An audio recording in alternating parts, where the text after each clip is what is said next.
তো এখানে একটা জার নিয়েছি, ব্লেন্ডিং জার, যার মধ্যে আমি দিয়ে দিচ্ছি এই যে কেটে রাখা অ্যাপল।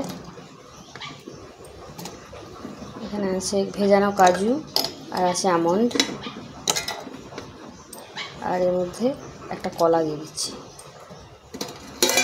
আর এখানে দেখতে পাচ্ছ দুধকে জাল দিয়ে ঠান্ডা করে নিয়েছি, একটুখানি দুধ দিয়ে দেবো এর মধ্যে।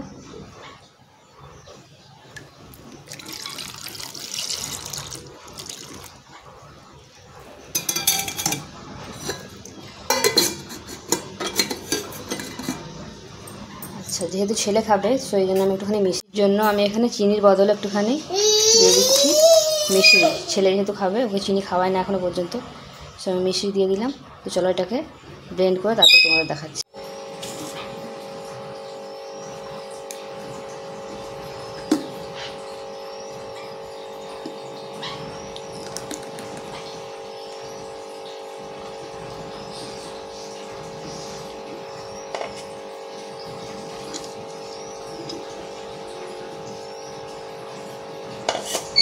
তো পুরো দেখতেই পাচ্ছ পারফেক্ট।